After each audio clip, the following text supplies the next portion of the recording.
Hello student, welcome to Equator Academy Dehradun. और मैं आप लोग ले आया हूँ फिर से एक छोटा सा वीडियो करंट अफेयर्स का, जो कि मुझे लगता है कि आपके अपकमिंग एग्जाम में इनमें से कुछ क्वेश्चन आ सकते हैं। तो जैसे कि पहला क्वेश्चन आप लोग को आपकी स्क्रीन पे दिखाई दे रहा है, who has become the Indian bowler who has taking the most wickets in Asia cup. ठीक है। तो क्वेश्चन को पूरा आखिरी तक पढ़ना, कई बार आधा क्वेश्चन पढ़ के ही आंसर निकाल लेते हैं।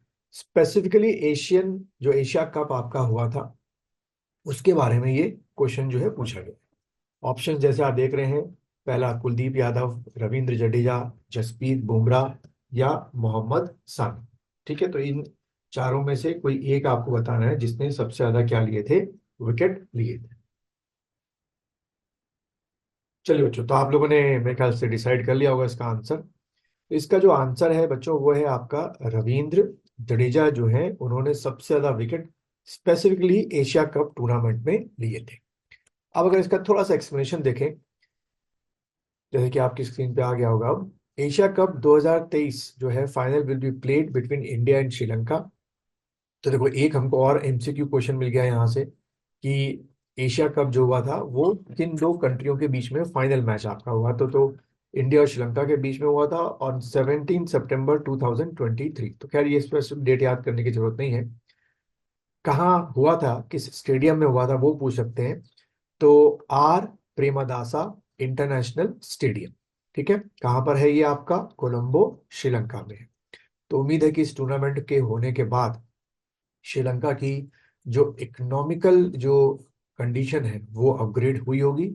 और ये भारत की एक तरीके से मदद आप मान सकते हैं, हमारी मदद उनके लिए है कि किस तरीके से हम उनके यहाँ जो टूरिज्म एक्टिविटी है वो बढ़ाएं। जैसे कि पता ही है कि चाइना के वहाँ पर इंटरफेरेंस के बाद उनकी जो इकोनॉमिकल कंडीशन है वो लगातार डिग्रेड होती जा रही है। खैर वापस आते हैं। द एशियन क्रिकेट काउंसिल जो है is a continental governing body for cricket in Asia, और इट वाज फाउंडेड इन 1983। ठीक है, कहाँ पर है और हेडक्वार्टर इसका कहाँ पर है, कुआलालंपुर मलेशिया। ठीक। और इस एसीसी में has 25 member association including test playing nations in Asia. ठीक है, तो अच्छी बात है, यहाँ से भी क्वेश्चन आपके बन सकते हैं। चलिए अगले हम लोग उसकी तरफ आते हैं। नेक्स्ट क्वेश्चन की तरफ आते हैं। क्वेश्चन नंबर 2 को पढ़ेंगे। Who one the title of fifth national wheelchair rugby championship 2023? इनमें से आपको बताना है कि किसने जीता आपका। महाराष्ट्र है कि राजस्थान है कि यूपी है कि बिहार है। अब देखो, इसमें व्हील चेयर रग्बी है। ऐसे भी क्वेश्चन जो नजरअंदाज कर दिए जाते हैं कई बार बाई स्टूडेंट्स, ये क्वेश्चन भी आपके आ जाते हैं। चलिए इसका आंसर बताता हूं मैं क्या है। तो बच्चों, इसका जो आंसर है वो है आपका, आप महाराष्ट्र। ठीक है, तो महाराष्ट्र ने जो है वो ये व्हील चेयर रग्बी चैंपियनशिप जो है वो जीती है। थोड़े से इसके एक्सप्लेनेशन की बात करें हम लोग, तो जैसे कि यहाँ पे लिखा हुआ है, Maharashtra beats Karnataka to win fifth national wheelchair rugby championship. ठीक है, तो यहाँ से इन केस अगर आ सकता है तो ये क्वेश्चन पूछ सकते हैं एमसीक्यू में कि किसको महाराष्ट्र ने हराया, तो कर्नाटका को हराया।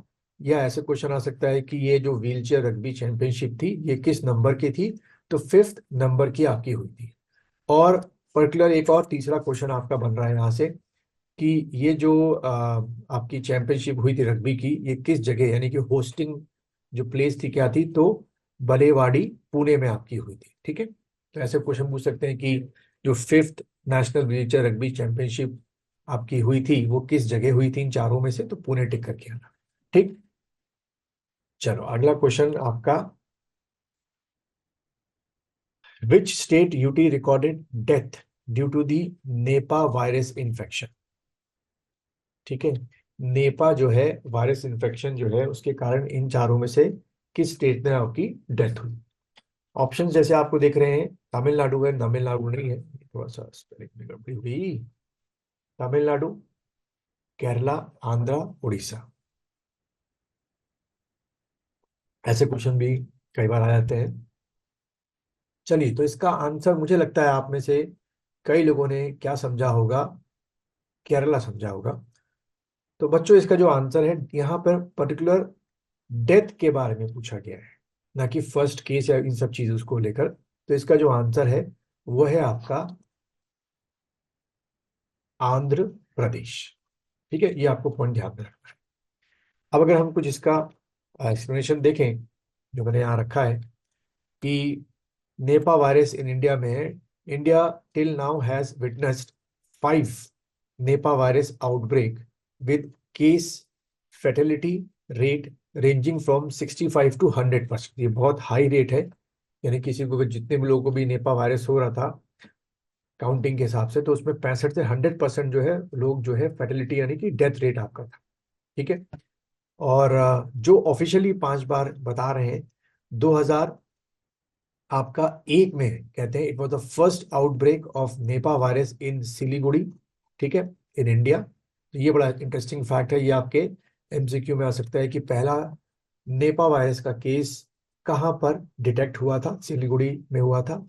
उसके बाद 2007 में जो है आपका नादिया यानी कि वेस्ट बंगाल में आपका हुआ था।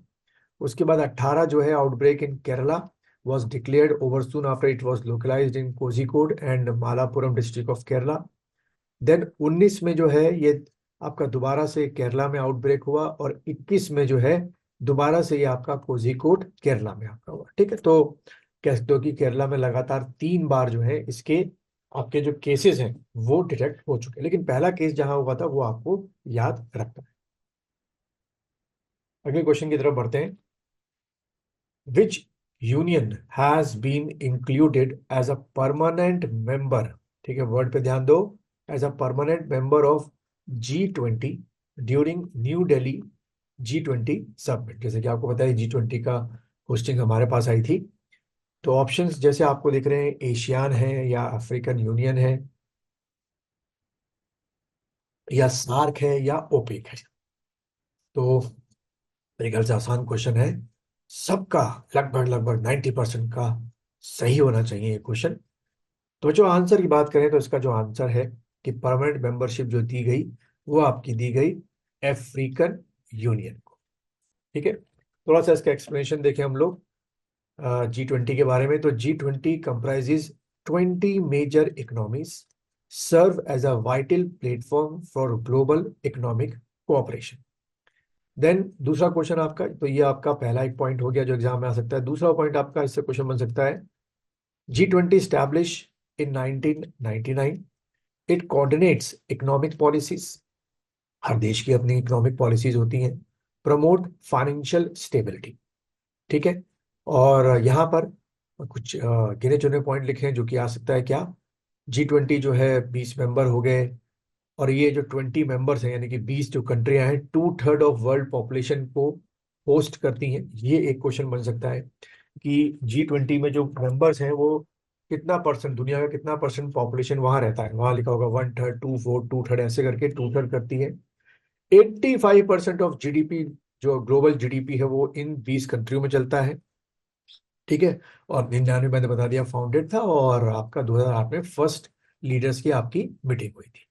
और ये सारी आपकी कंट्रीज हैं जो आपको याद रखनी है, Argentina, Australia, Brazil, Canada, China, France. वैसे तो ये याद नहीं करनी होती, लेकिन इनकेस अगर आ जाए तो। अगला क्वेश्चन देखेंगे आपका, G20 समिट जो है, India handed over the presidency of G20 to held in 2024 to which country. यानी कि इन चारों में से 2024 में G20 जो सेशन है वो कहां पर होगा, इंडोनेशिया, यूएसए, जापान, ब्राजील।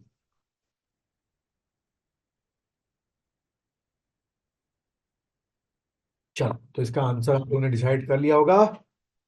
इसका आंसर है बच्चों ब्राजील। ठीक है, थोड़ा सा एक्सप्लेनेशन देखें।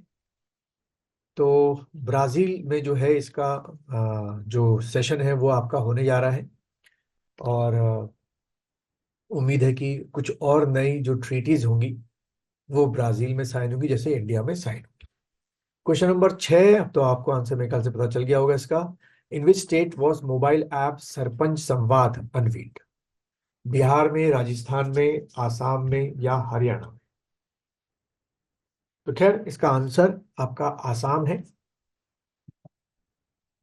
तो असम गवर्नर ने क्या अनवील किया, सरपंच संवाद। अब जो इस समय यहाँ के असम के गवर्नर हैं गुलाब चंद कटारिया, बट बच्चों उसको चेक कर लेना, लगातार गवर्नर का कोई फिक्स नहीं होता है, कभी भी चेंज हो सकते हैं, 2 साल 5 साल 1 हफ्ते में, इसलिए इसको हमेशा चेक किया करो। इंट्रोड्यूस सरपंच संवाद मोबाइल ऐप। इसका एम क्या है, to transforming the method through which sarpanch the leader of villages communicate. हर विलेज में सरपंच होते हैं, आपस में कैसे कम्युनिकेट करें उसके लिए। ये जो सरपंच संवाद ऐप है, design to connect approx 2.5 lakh sarpanch across India, यानी कि हर पंचायत जो है इस सरपंच संवाद ऐप से लिंक हुई है, तो 2.5 लाख जो सरपंच है पूरे भारत में विलेजेस के अंदर जो होते हैं वो आपस में कनेक्ट होंगे। It serves as a holistic platform that facilitates networking, knowledge dissemination, and collaboration among these grassroots leaders. The app not only ensure a single platform for idea sharing, but also reinforce QCI commitment to empowering grassroots leader. तो इस तरीके के जो question है वो आपके बन सकते हैं। ये आपके कुछ इंपॉर्टेंट मैंने क्वेश्चन रखे थे, उम्मीद है इनमें से कई क्वेश्चन या 1-2 क्वेश्चन आपके एग्जाम में आ सकते हैं।